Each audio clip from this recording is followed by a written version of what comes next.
Hello students, in this video I am going to explain sums of exercise 3.1 of class 11th, chapter 3 trigonometric functions. First question पिछले video में मैंने explain किया था. Now I will start from question number 2. So let us start.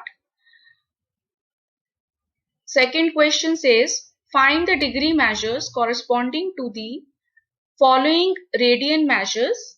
Use pi equal to 22/7. First part 11/16. Second -4. Third 5π/3. And fourth is 7π/6. So first part देखते हैं पहले इसका. First part says find the degree measure corresponding to following radian measures 11/16. तो आपको ये 11/16 radian major में angle दिया हुआ है और हमने इसका डिग्री मेजर निकालना है. तो इसमें देखिए सबसे पहले हमें पता है कि पाई रेडियंस किसके इक्वल होता है 180 डिग्री के. तो यहां से 1 रेडियन इक्वल टू कितना आ गया 180 डिग्री बाय पाई. तो 11/16 रेडियंस किसके इक्वल आ जाएगा 180 बाय पाई इंटू 11/16. अब पाई की वैल्यू हमने पुट कर दी 22/7.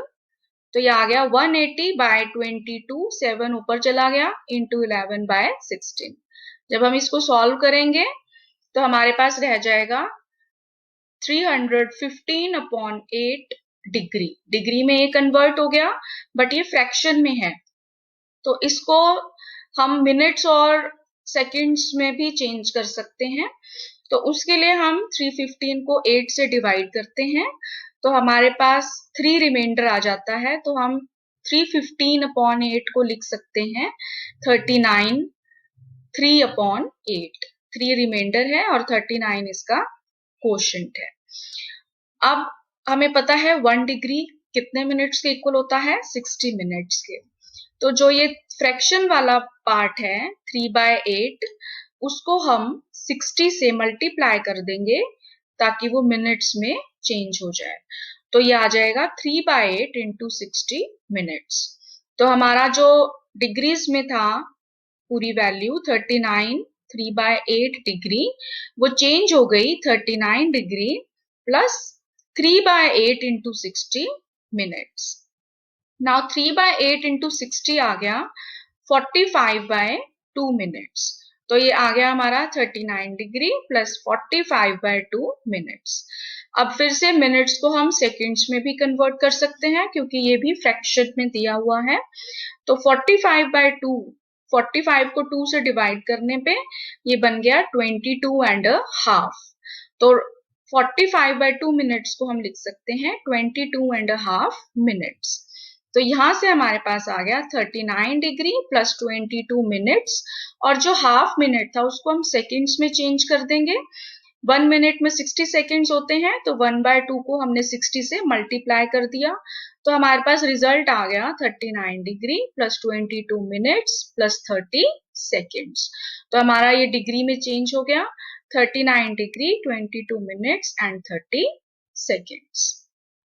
नाउ सेकंड पार्ट सेम इसी टाइप से ही करना है आपने. सेकेंड पार्ट से -4 रेडियंस दिया हुआ है इसमें हमें. फिर से we know 1 radian equal to 180 by pi degree. So -4 radian will be -180 by pi into में 4. नाउ पाई की वैल्यू पुट कर दी हमने फिर से 22/7. अब इसको हमने सॉल्व किया तो हमारे पास वैल्यू आ गई -2520/11 डिग्री. अब ये फिर से फ्रैक्शन में है तो हमने इसको फिर से ऊपर जो 2520 है उसको हमने 11 से डिवाइड किया. तो ये हमारे पास आ गया -229 1/11 डिग्री. 1 रिमाइंडर है और -229 हमारा कोशेंट आया. अब जो ये फ्रैक्शन वाला पार्ट है 1/11 इसको हम मिनट्स में चेंज कर लेंगे. तो ये आ गया -229 डिग्री प्लस 1/11 इंटू 60 मिनट्स। इसको हमने 60 से मल्टीप्लाई कर दिया because 1 degree equal to 60 minutes. अब यहाँ पे आ गया -229 डिग्री प्लस 60/11 मिनट्स। अब 60/11 इज अगेन अ फ्रैक्शन, तो इसको भी हमने डिवाइड करके इस टाइप से लिख लिया 5/11 मिनट्स। 5 रिमाइंडर है जब हम 60 को 11 से डिवाइड करेंगे। तो फिर से अब इसमें 5/11 फ्रैक्शन पार्ट है, तो उसको हम सेकेंड्स में चेंज कर लेंगे अगेन 60 से मल्टीप्लाई करके। तो हमारा रिजल्ट आया -229 degree plus 5 minutes plus 5/11 into 60 seconds. तो 5/11 इंटू 60 को जब हम सॉल्व करेंगे दैट विल बी 300/11। तो उसको अगर हम 300 को 11 से डिवाइड करते हैं तो it is near about 27 seconds. तो हमारा रिजल्ट क्या आ गया -229 degree 5 minutes 27 seconds. Hence -4 radian equal to -229 degree 5 minutes 27 seconds. Now third is 5 pi by 3. So again 1 radian equal to 180 by pi degree. So 5 pi by 3 radians will be 180 by pi into 5 pi by 3. पाई से pi cancel हो जाएगा और 3 से 180 को हम cancel करेंगे तो 60 आ जाएगा। 60 इंटू 5 इज 300 डिग्री। सो इसका रिजल्ट क्या आ गया 300 degrees. Now fourth part 7 pi by 6। So again 1 radian equal to 180 by pi degree. So 7 pi by 6 radians will be 180 by pi into 7 pi by 6. So पाई से पाई फिर से cancel हो जाएगा और 6 से 180 हम कैंसिल करेंगे तो आ गया 30 और 30 इंटू 7 होता है 210 डिग्री। तो इसका आंसर आ गया 210 degree. So next question is question number 3. Now question number 3 says a wheel makes 360 revolutions in 1 minute. Through how many radians does it turn in 1 second?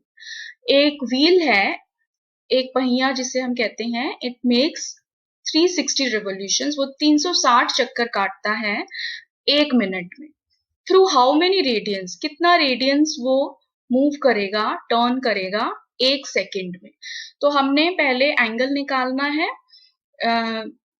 1 second में कितना एंगल मूव करेगा और फिर उसको हम रेडियंस में convert कर सकते हैं। तो या फिर आप पहले रेडियंस में कन्वर्ट कर लीजिए जैसे इस क्वेश्चन में मैंने किया है और फिर हम 1 सेकेंड में कितना वो घूमेगा वो निकाल सकते हैं। तो अब इसमें देखो 1 रेवोल्यूशन हमें पता है होता है 360 degree which is equal to 2 pi radians. तो अब कितने रेवोल्यूशंस जो व्हील है उसने कितने रेवोल्यूशंस लगाए 360। तो 360 रेवोल्यूशंस कितना रेडियन आ गया 2 पाई इंटू 360 यानी कि 720 पाई रेडियंस। अब ये जो 360 रेवोल्यूशंस हैं वो कितने टाइम में लगाए 1 मिनट में। तो 1 minute equal to how many second 60 seconds. तो 60 सेकेंड्स में कितना रेडियंस टर्न हुआ 720 पाई। तो 1 सेकेंड में कितना होगा 720 पाई अपॉन में 60।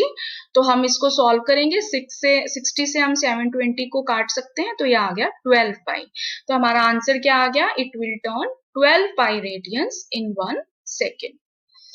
Now fourth question, find the degree measure of the angle subtended at the center of a circle of radius 100 centimeter by an arc of length 22 centimeter। अब हमने फिर से इसमें एंगल निकालना है डिग्री मेजर में। एक सर्कल दिया हुआ है हमें और सर्कल की रेडियस दी हुई है 100 सेंटीमीटर और एल की वैल्यू आर्क ऑफ लेंथ दी हुई है हमें 22 सेंटीमीटर। तो this is also simple question. R की वैल्यू है 100 centimetre, L equal to 22 centimetre. We know the formula theta equal to L by R. So put the value L equal to 22 and R 100. तो theta की value आ गई 22 by 100 radiance. जो इस formula से हमारी value आएगी वो रेडियंस में मेजर में आएगी। अब इसे हम डिग्री में कन्वर्ट कर लेंगे। Now we know 1 radian equal to 180 by pi degree. तो 22 by 100 radian will be 180 by pi into 22 by 100। तो पाई की वैल्यू पुट कर दी 22/7, 7 ऊपर चला गया, 22 से 22 कैंसिल हो जाएगा और हम इसको सिंप्लीफाई करेंगे तो आ गया 63/5 डिग्री। अगेन ये फ्रैक्शन में है तो हम इसको मिनट में भी चेंज कर सकते हैं। तो 63 को हम 5 से डिवाइड करेंगे तो ये हम लिख सकते हैं 12, 3/5, 3 रिमाइंडर आएगा। तो 3/5 जो फ्रैक्शन वाला पार्ट है उसको हम मिनट्स में चेंज कर लेंगे तो हमारा रिजल्ट आएगा 12 डिग्री प्लस 3/5 इंटू 60 मिनट्स। तो 3/5 इंटू 60 को जब हम सॉल्व करेंगे तो वो आ गया 36। तो our result will be 12 degree 36 minutes. Now look at the fifth question. In a circle of diameter 40 centimeter, the length of a chord is 20 centimeter. Find the length of minor arc of the chord. अब एक circle आपको दिया हुआ है जिसका diameter है 40 centimetre और एक कॉर्ड है उसके अंदर, उसका लेंथ दिया हुआ है 20 centimetre.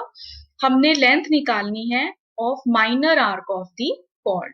That means we have to find L. Here R is given 40/2, diameter 40 centimetre है तो आर की वैल्यू हो गई 40/2, 20 centimetre. Now if we see from the diagram, ये जो डायग्राम बनाया है इसमें सर्कल है और ए बी हमारा कॉर्ड है जिसकी लेंथ है 20 सेंटीमीटर, ओ ए और ओ बी हमारी रेडियस है। तो ये जो ट्राइंगल दिख रहा है हमें ओ ए बी, ये एक इक्विलेटरल ट्राइंगल है because all its sides are equal. और इक्विलेटरल ट्राइंगल का each angle कितना होता है 60 degree. So we can say angle AOB that is theta here is 60 degree. तो 60 degree is how many radians multiplied by pi by 180, तो ये आ गया पाई/3 radiance. अब हमें L निकालना है तो by formula L equal to theta into R होता है। थीटा की वैल्यू हमें दी हुई है पाई/3 और आर हमारा है 20, तो इट विल बी 20 पाई/3 सेंटीमीटर।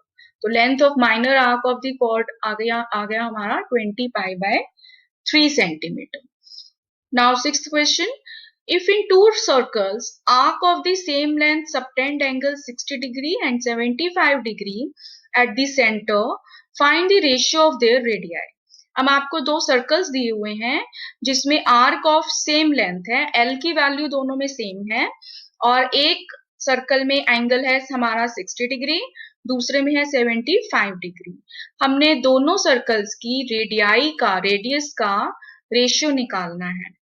तो इसमें देखिए सॉल्यूशन, मान लीजिए the angle formed bye arc of first circle का एंगल हमने θ1 ले लिया दैट इज 60 डिग्री, उसको हमने रेडियंस में कन्वर्ट कर दिया पाई/180 से मल्टीप्लाई करके, तो ये आ गया पाई/3 रेडियंस।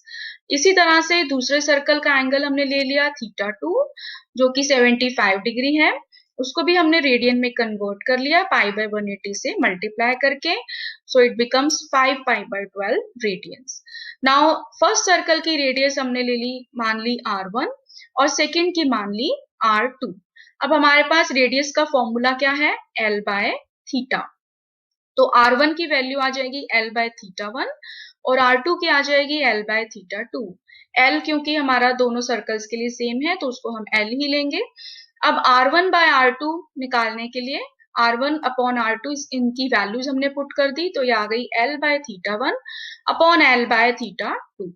तो इसको हम लिख सकते हैं L/θ1 इंटू θ2/L, जो डिनोमिनेटर में है वो फ्रैक्शन हमारी रेसिप्रोकल हो जाएगा उसका, तो L से L कट के रह गया θ2/θ1। Now put the value of θ2 and θ1, 5 पाई/12 अपॉन पाई/3, तो इट बिकम्स 5 पाई/12, नीचे वाली फ्रैक्शन फिर से रेसिप्रोकल हो जाएगा उसका इंटू 3/5, तो पाई से पाई कैंसिल होके आंसर आ गया और 3 से हम 12 को काट सकते हैं, तो हमारा आंसर आ गया 5/4। So ratio of radii is 5/4. So this completes sixth question. Now move on to seventh question.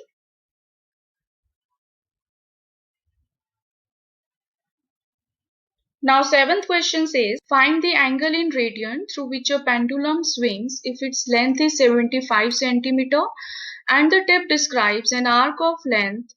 First is 10 centimeter, then 15 and third part is 21 centimeter.